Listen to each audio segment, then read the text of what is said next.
കോടിക്കണക്കിന് അയ്യപ്പ ഭക്തരുടെ വിശ്വാസത്തെയും വികാരത്തെയും മുറിവേൽപ്പിച്ചുകൊണ്ട് ശബരിമലയിൽ നടന്ന സ്വർണ്ണക്കൊള്ള ഇപ്പോൾ കേരള രാഷ്ട്രീയത്തിൽ വലിയൊരു അഗ്നിപർവ്വതമായി മാറിയിരിക്കുകയാണ്.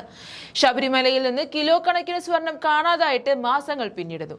എന്നാൽ കുറ്റവാളികളെ പിടിക്കേണ്ട പ്രത്യേക അന്വേഷണ സംഘം അഥവാ SIT ഇപ്പോൾ വെറുമൊരു നോക്കുകുത്തിയായി മാറിയിരിക്കുന്നു. ഉയർത്തിയ ചോദ്യങ്ങൾ കേരളത്തിന്റെ മനസാക്ഷിയെ പിടിച്ചുലയ്ക്കുന്നതാണ്.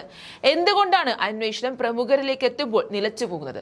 എന്തുകൊണ്ടാണ് മുഖ്യമന്ത്രിയുടെ ഓഫീസ് ഈ കേസിൽ ഇത്രയധികം താല്പര്യം കാണിക്കുന്നത്? എന്തായാലും അയ്യപ്പന്റെ സ്വർണം കട്ടവർക്ക് കുടപിടിക്കുന്ന സർക്കാരിനെതിരെയുള്ള ശക്തമായ പോരാട്ടത്തിന് UDF തുടക്കം കുറിച്ചിരിക്കുകയാണ്. SITയുടെ അന്വേഷണം വെറും ഒരു കണ്ണിൽ പൊടിയിടൽ മാത്രമാണെന്ന് രമേശ് ചെന്നിത്തല തെളിവുകൾ സഹിതം വ്യക്തമാക്കുന്നു. കുറച്ചുപേരെ പേരിന് പിടിക്കുന്നു, ചോദ്യം ചെയ്യുന്നു, കോടതിയിൽ ഹാജരാക്കുന്നു. എന്നാൽ യഥാർത്ഥ പ്രതികളിലേക്ക് എത്തുമ്പോൾ അന്വേഷണ സംഘത്തിന്റെ കൈകൾ വിറയ്ക്കുന്നു. ഇതിനെല്ലാം പിന്നിൽ മുഖ്യമന്ത്രിയുടെ ഓഫീസിന്റെ കൃത്യമായ ഇടപെടലുകളുണ്ട്. CPM-നോട് കൂറുള്ള പോലീസ് അസോസിയേഷൻ ഭാരവാഹികളെ തിരഞ്ഞുപിടിച്ച് SITയിൽ ഉൾപ്പെടുത്തിയത് എന്തിനായിരുന്നു? അന്വേഷണം അട്ടിമറിക്കാനും പാർട്ടി പ്രമുഖരെ രക്ഷിക്കാനുമാണ് ഈ നീക്കമെന്ന് ഇപ്പോൾ പകൽ പോലെ വ്യക്തമാണ്.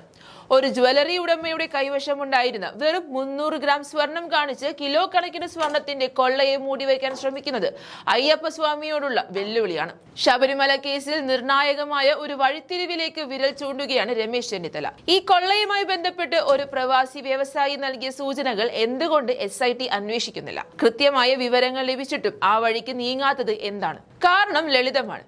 ആ വഴിക്ക് പോയാൽ ചെന്നുമുട്ടുന്നത് ഭരണകക്ഷിയിലെ വമ്പൻ സ്രാവുകളിലേക്കായിരിക്കും. സഖാക്കൾ കുടുങ്ങുമെന്ന് ഉറപ്പായപ്പോൾ അന്വേഷണത്തെ പാതി വഴിയിൽ ഉപേക്ഷിക്കാനാണ് സർക്കാർ ശ്രമിക്കുന്നത്. എന്നാൽ ഈ ഒളിച്ചുകളി അനുവദിക്കില്ലെന്ന് UDF പ്രഖ്യാപിച്ചു കഴിഞ്ഞു. കോടതിയുടെ മേൽനോട്ടത്തിലുള്ള ഒരു CBI അന്വേഷണമല്ലാതെ മറ്റൊരു വഴിയും ഈ സത്യം പുറത്തു കൊണ്ടുവരാൻ ഇനി ബാക്കിയില്ല. സ്വർണ്ണക്കൊള്ളയിൽ നാറി നിൽക്കുന്ന സർക്കാരിന് ജനങ്ങളെ അഭിമുഖീകരിക്കാൻ ഭയമാണ്.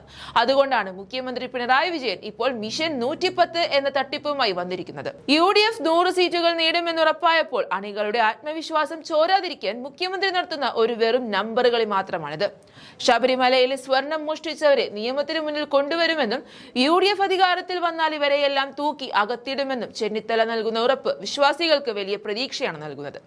പിണറായി തരംഗമുണ്ടായിരുന്ന കാലത്ത് പോലും സ്വപ്നം കാണാത്ത സീറ്റുകൾ ഇപ്പോൾ തകർച്ചയുടെ വക്കിൽ നിൽക്കുമ്പോൾ അവകാശപ്പെടുന്നത് മുഖ്യമന്ത്രിയുടെ സമനില തെറ്റിയത് കൊണ്ടാണെന്ന് ചെന്നിത്തല പരിഹസിക്കുന്നു. ഏതായാലും ശബരിമല സ്വർണ്ണക്കൊള്ള കേവലം ഒരു മോഷണമല്ല, അത് വിശ്വാസത്തിന്മേലുള്ള കടന്നുകയറ്റമാണ്. നീതി ലഭിക്കുന്നത് വരെ ഈ പോരാട്ടം തുടരുമെന്ന് കോൺഗ്രസ് വ്യക്തമാക്കി കഴിഞ്ഞു. സർക്കാരും SITയും ചേർന്ന് നടത്തുന്ന ഈ തട്ടിപ്പ് വരാനിരിക്കുന്ന തിരഞ്ഞെടുപ്പിൽ LDFന് കനത്ത തിരിച്ചടിയാകും. അയ്യപ്പന്റെ സ്വർണം തിരിച്ചെടുക്കാനും കുറ്റവാളികളെ തുറങ്കലിൽ അടയ്ക്കാനും UDFന് മാത്രമേ കഴിയൂ എന്ന വികാരം ജനങ്ങൾക്കിടയിൽ ശക്തമാണ്. മുഖ്യമന്ത്രിയുടെ മിഷൻ 110 പരാജയപ്പെടുമെന്നും ശബരിമലയിലെ സത്യം പുറത്തു വരുമെന്നും ഉറപ്പായ ഈ സാഹചര്യത്തിൽ വരും ദിവസങ്ങൾ കേരള രാഷ്ട്രീയത്തിൽ നിർണായകമായിരിക്കും.